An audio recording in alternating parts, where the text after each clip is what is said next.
Monday morning and spent about an hour speaking with them to try to pinpoint their area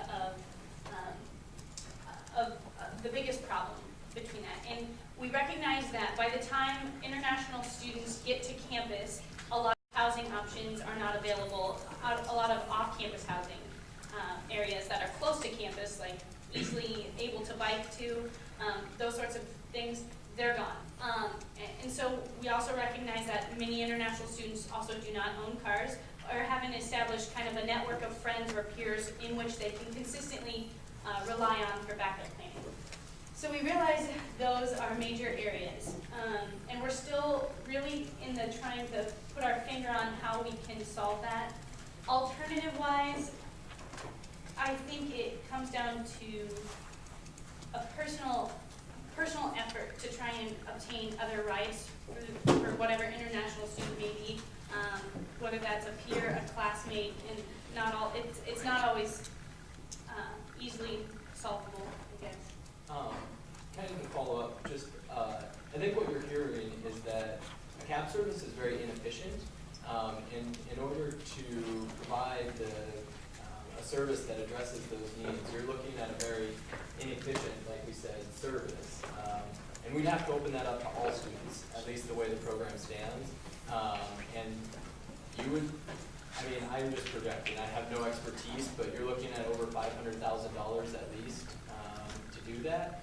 And that would be taking our budget for this service by more than 5 times right now, probably closer to 6 times what it is right now. So that means your student fee is going from $1.12 to $7.72 or $6.72. Right. Yeah. Just to follow up on that, we have several questions about the inefficiency of cab companies and why it takes so long for the cab to get there. Could you speak a little bit more on that? About the operations, could you? Okay, yeah, so obviously with a cab company, you have a limited number of cabs. We live in the city of Lincoln, it has 200,000 people in it, and it's not a major metropolitan area where people are constantly in need of rides to downtown and then out.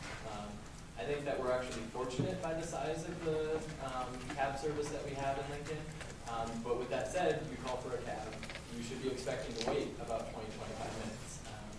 It's sad that that's how long it has to take, and what we're trying to do is get people out of unsafe situations as quickly as possible, but that's also the reality of the situation.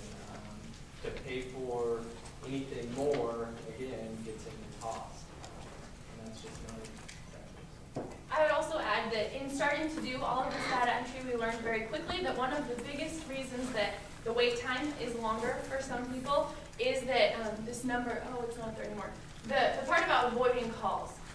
If you don't avoid the call or cancel the request, then the cab driver still goes to where they were requested to go to, only to find that no student is there. So that takes away time that the cab driver could have been servicing another person. So the note on that is just to always avoid those calls if you're not in need of a cab any longer. I'll add another thing.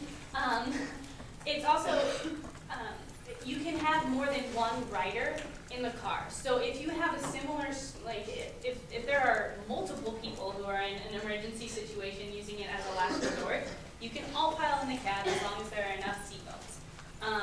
I think there's also an example to put this, why it may be so inefficient. One student in the month of September used it 3 times in one night. And they always went to their university registered address each time. They went at like 8:30, 10:30, and 11:30. 12:51. Okay, 8:30, 10:30, and 12:51. So somehow between these 2-hour increments, they got from their university registered address to somewhere else in order to take it back to their university residence, in order to and then went somewhere else, and then came back to their university registered address. So one person in one night used it 3 times, and that's probably an inefficient use of the space. Before we move on to more questions, I just want to point out what's up here. This is the Committee for Fees Allocation website.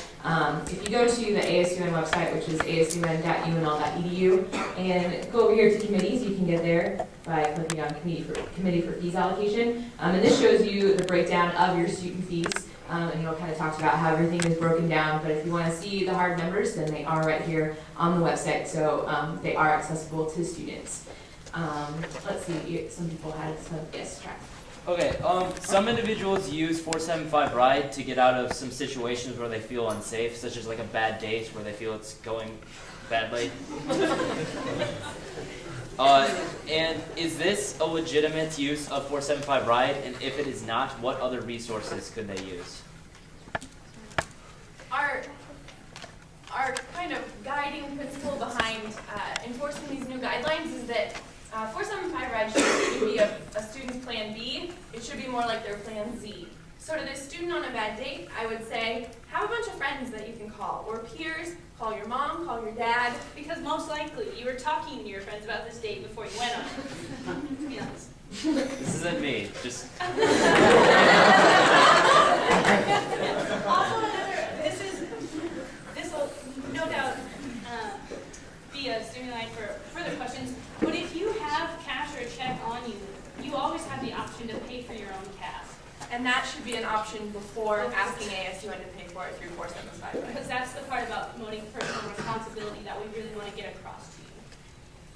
But to get back kind of to the root of the question, Travis, if you are on a bad date and you've exhausted A through Y, yes, 475 Ride is there to serve you, or at least it should be if we can make this all work a little bit better. And just one more thing with that is, I understand that like timeliness is a huge thing sometimes. So ideally, if this was a date that like you weren't sure about, so like you went out and this was somebody that you never got on a date with, you plan to say like, hey, if something goes wrong, I'll call this friend, you know? So then right away, that's what you go to. But then like if things like that fall through, then very quickly I think you should call 475 Ride. The personal responsibility starts before you even leave the front step of your house. So. Yes, sir.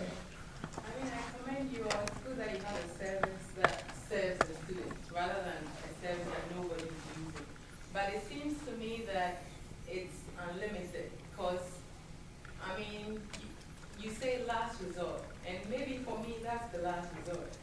So if you don't put limits on it, then I think there will always be room for abuse. And from the little that you said, I guess maybe if you had it limit one night per person or limit the radius and stuff like that, there are many ways that we can cut down the cost and it will still serve a lot of students. What do you think about that?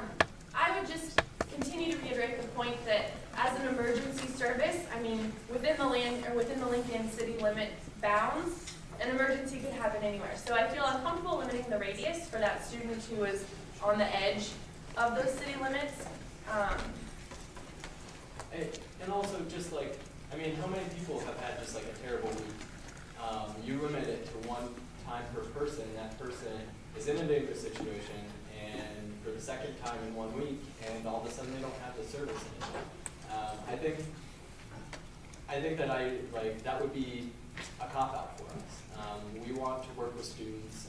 We want to find out which students, if something like that happened to them, then we'll work with them. But if they're using it for a different purpose, then we want to tell them very quickly, stop using it. And if you continue to use it, then we'll stop funding the service for you. There is a point where the trust breaks. We have to trust people at some point, you know. But there is a point where the trust breaks, and we just have to say, we can't serve you anymore because we have to serve other people.